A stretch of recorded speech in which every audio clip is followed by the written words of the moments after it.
So now that Cyrus has joined the Muslims, we're gonna, I guess, move on to Alexandria now and the taking of most of Egypt.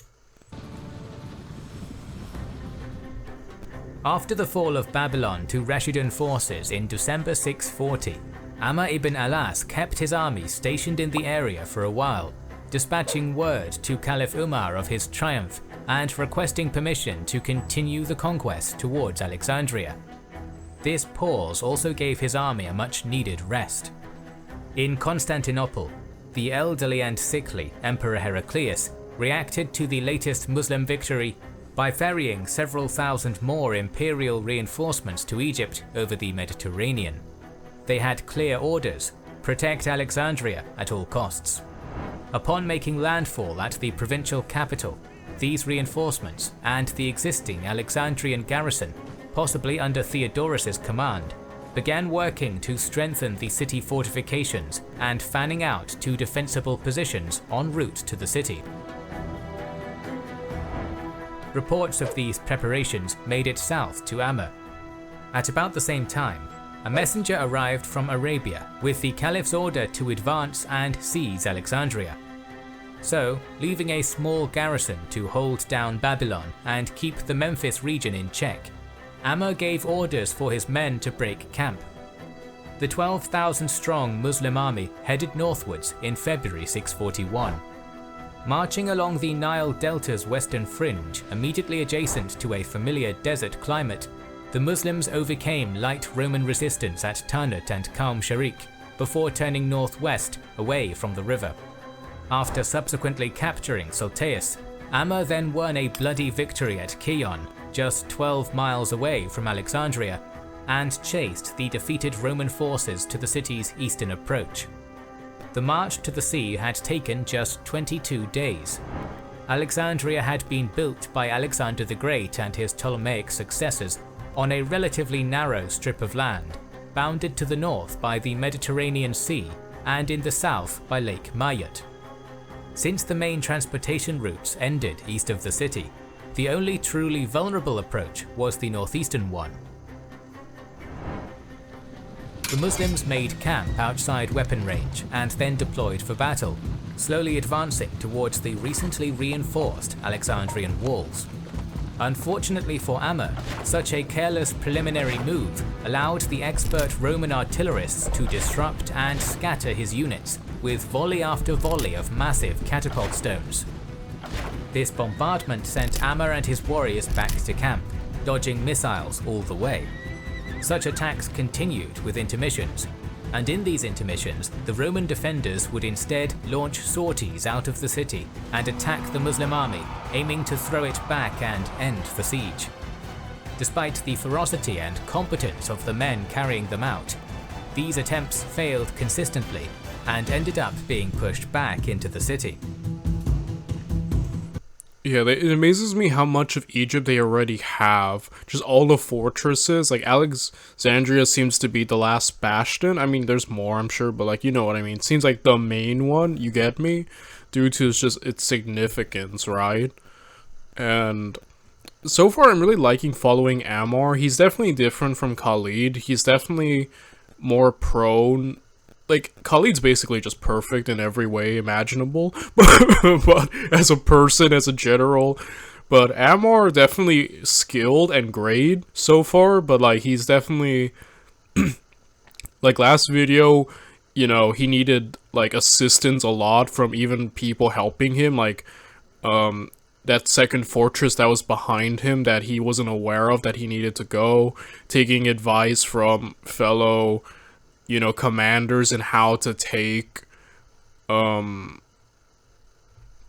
know, the Babylon, because he was kind of stuck for a while, almost getting trapped in the fortress. Like, he definitely, like, what's the word I'm looking for?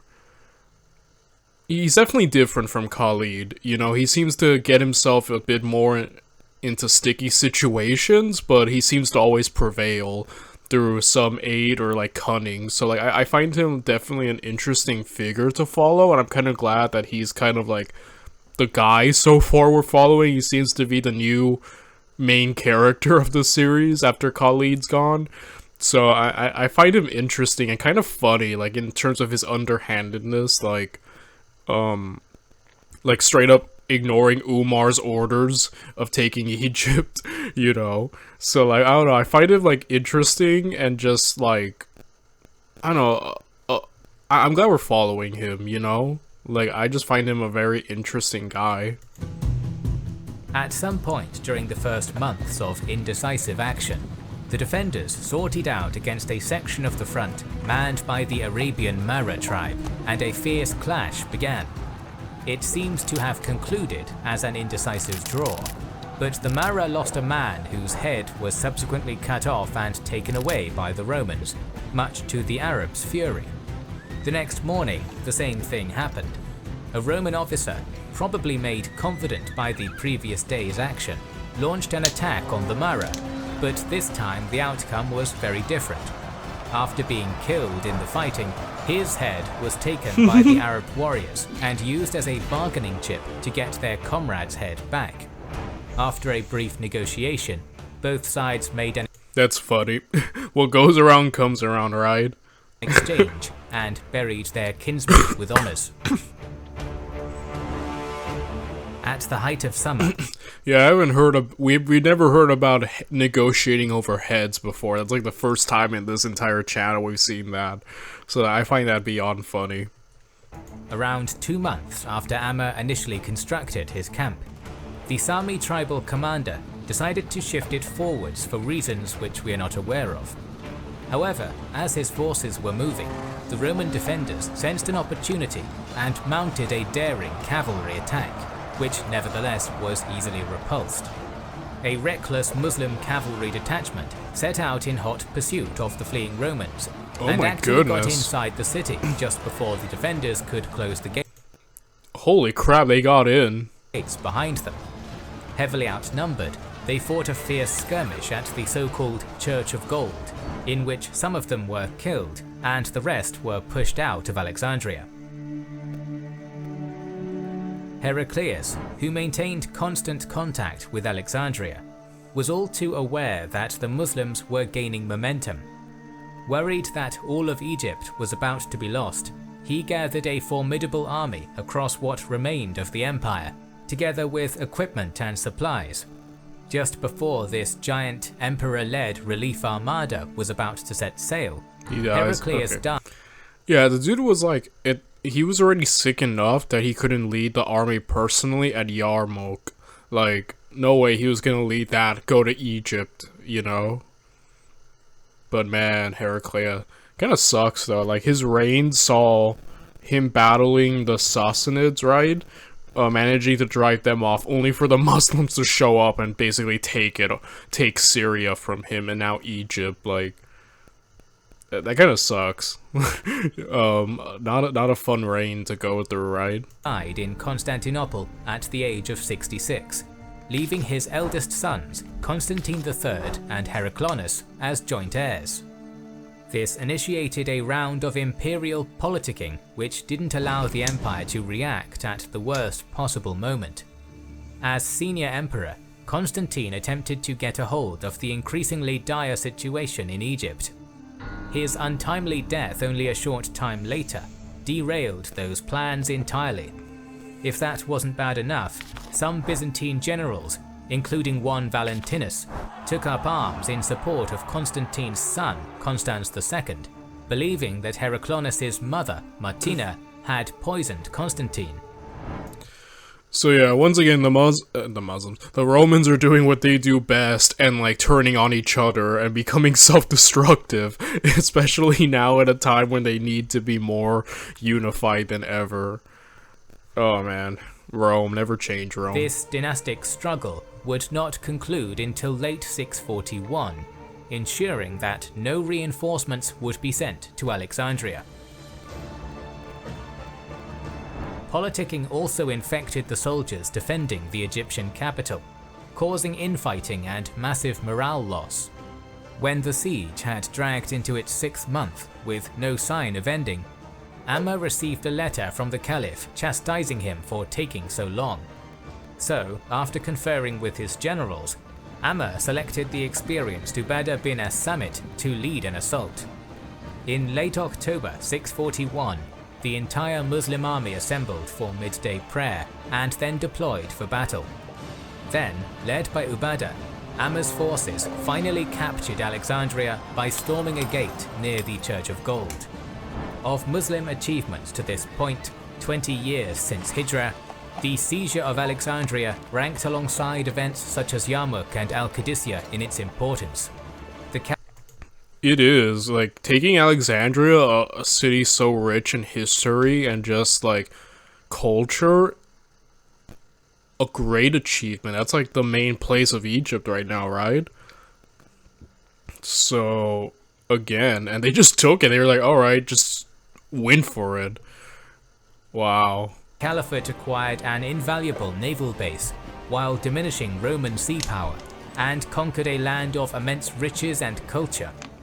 Perhaps most importantly for the future, possession of Egypt allowed the Islamic armies to penetrate even further south and west into Africa.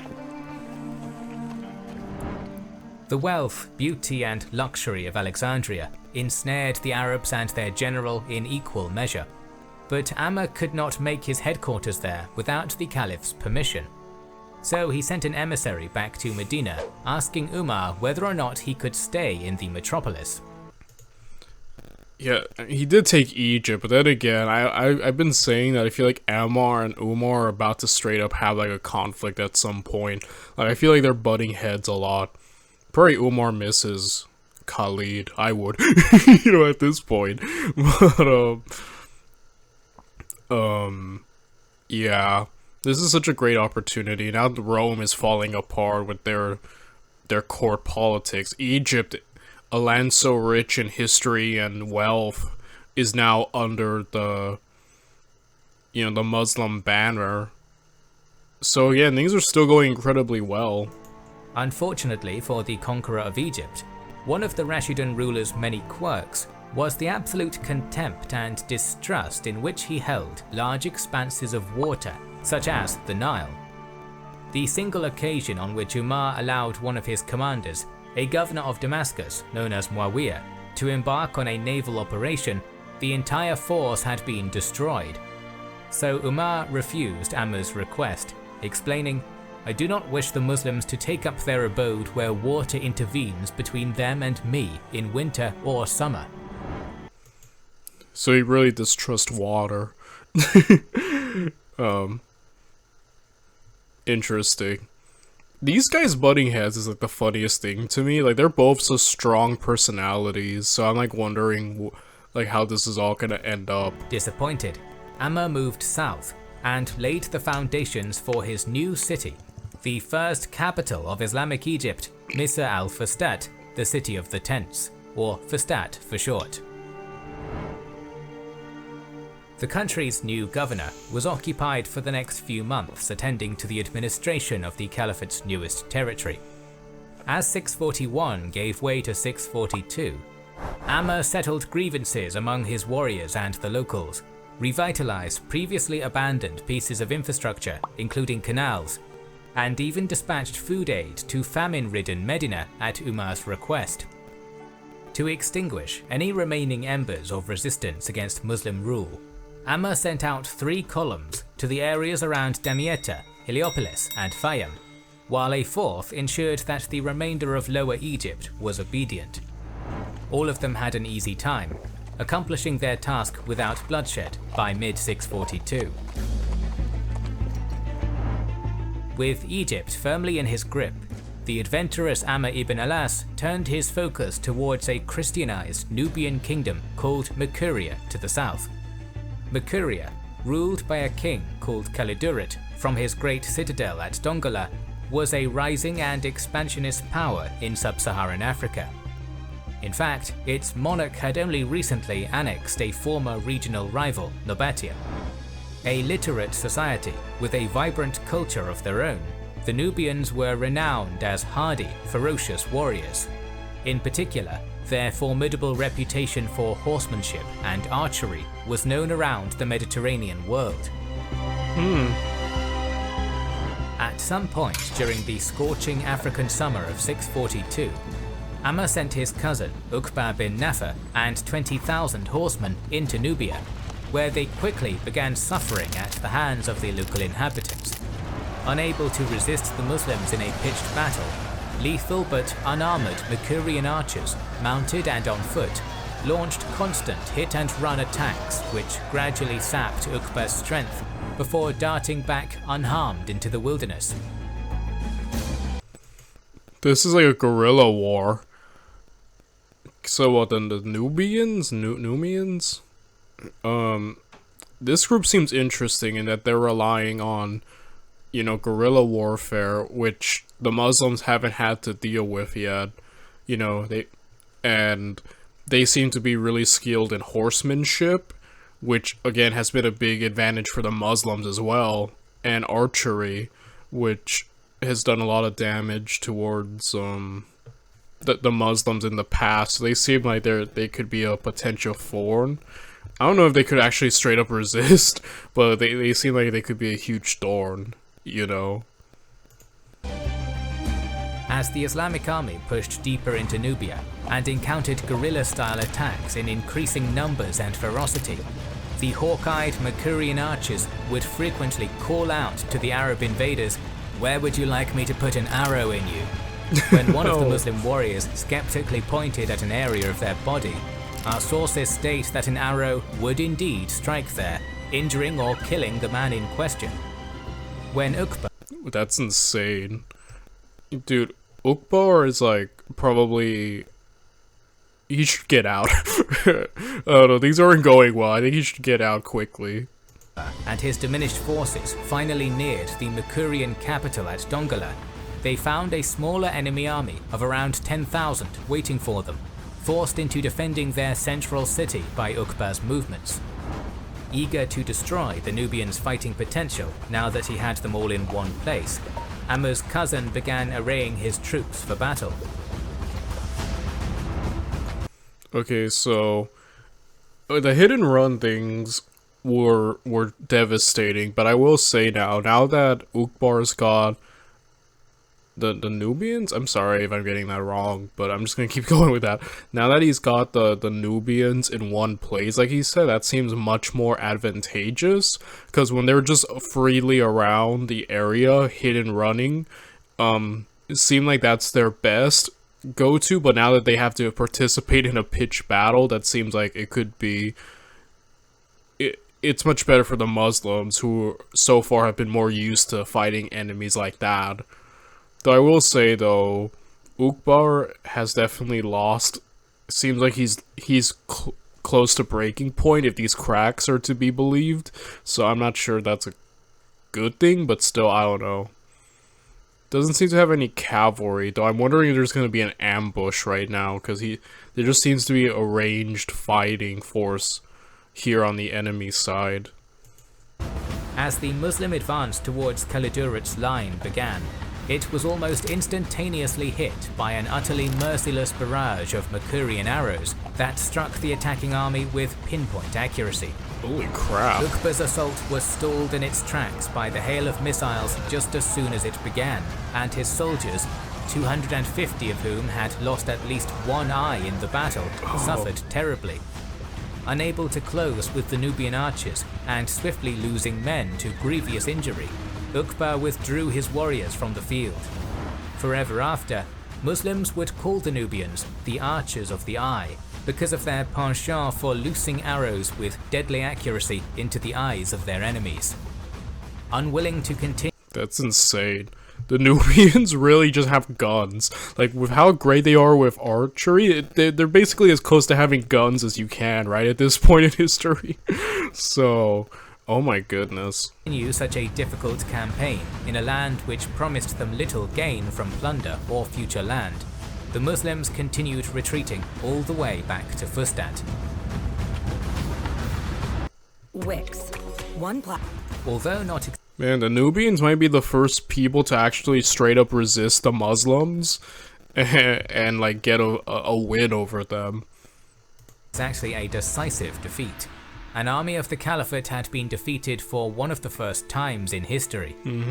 After a month or two of recuperation, Amr assembled his armies from their bivouacs and personally led them west into the desert during September of 642. After a month of hard marching, the Muslims eventually arrived at a still Roman city known as Barca, which, having no arrangements for defense, quickly surrendered. This was the first act of the decades-long Islamic conquest of a region which is now called the Maghreb.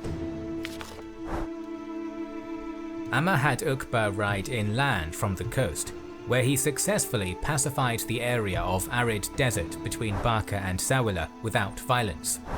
The poor population quickly proved law-abiding and reliable in their payment of taxes, so Amr decreed that part of the revenues coming in from the entire Fezzan region would be spent to alleviate poverty there.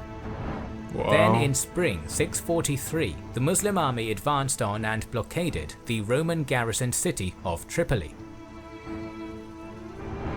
Amr set up his camp on an elevated section of terrain east of the city and waited, realizing that such a coastal settlement could be navally resupplied for an extended period of time. Lacking siege weapons, he also lacked the ability to reduce fortifications. After 2 months of relative inactivity, 8 of Amr's warriors galloped off west of the city for a hunting trip. When these hunters began making their way back around noon, the sheer heat of the day led them to ride back along the coast. All of a sudden, they came upon Tripoli's western boundary, where the city wall met the sea, and discovered that the section was only thinly protected. In a display of bravery or foolishness, these 8 intrepid opportunists used Tripoli's vulnerable flank to infiltrate their way inside the city. No way. Holy crap. No way these guys just...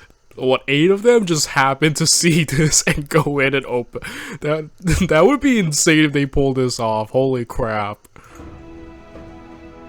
Before the defenders even realized what was happening, the Muslim group reached the city center and began slaying enemies. Such unexpected violence triggered a bout of extreme panic within the city, both among the civilians and Tripoli's defending forces. In fact, a large number of the armed soldiers within the city believed that a large enemy contingent had somehow gotten inside, and because of this, took refuge aboard a number of Oh my goodness. That's insane. That's hilarious. These 8 dudes just essentially defeated this Tripoli, the garrison. Wow. anchored ships in the harbor. Amr caught wind of the pandemonium taking place inside the city, and so quickly set about exploiting the weakness. Arraying his warriors with haste, the Arab commander ordered a full-scale assault to scale Tripoli's enfeebled walls. In yet another action of which we have left no detail, the Muslims managed to get inside and joined their 8-strong vanguard. Unwilling to fight any further, the Roman defenders took whatever they could carry and departed aboard their ships, leaving Tripoli to Amr's army. Wow. While most of That is hilarious. That's amazing. the army stayed in the city for a while, the conqueror of Egypt sent a swift detachment of cavalry about 40 miles to the west, where the population of a town known as Sabrata were still carefree. They had heard rumors of fighting for neighboring cities, but it would be a while before the war reached them, if ever. The next morning, Sabrata's Roman guards opened the gates of their city, and its population began leading animals out to graze for the day. Unfortunately for them, it was at this moment that the Islamic cavalry unit struck completely by surprise, getting through the gates, killing the majority of the defending troops, and sacking the town. With that done, they returned to Tripoli. Wow. Having succeeded, Amr longed for more, and eagerly penned another letter to Caliph Umar containing both the good news of victory and a request to continue his conquest. This was rejected, as the Caliph was worried about overextending his forces. And this time, there was no loophole or clever ploy that Amr could use to bypass Umar's decree and continue his relentless campaigning. Therefore, After allowing his army to recuperate in Tripoli for a time, Amr travelled back to Fustat and remained there, quietly administering his Egyptian domain and dealing with whispers of future rebellion. Although Umar had spared the rest of Byzantine Africa for the time being, that wouldn't last long. However, as the combat in North Africa was winding down, the situation on the Persian front was becoming heated again. So I'm going to end the video right there. I've really enjoyed following Ammar. I find him so interesting, and just some of the exploits he's going on is just kind of funny. All you need is eight good men to take the city, you know? That was still so amazing. I love that. And he's taking Egypt, and he's just extending into Africa right now, so that's amazing. I guess we're gonna see what the Sassanids are cooking, I guess, and how they're gonna deal with it. On the video right here, I'll see you guys tomorrow. Bye, everyone.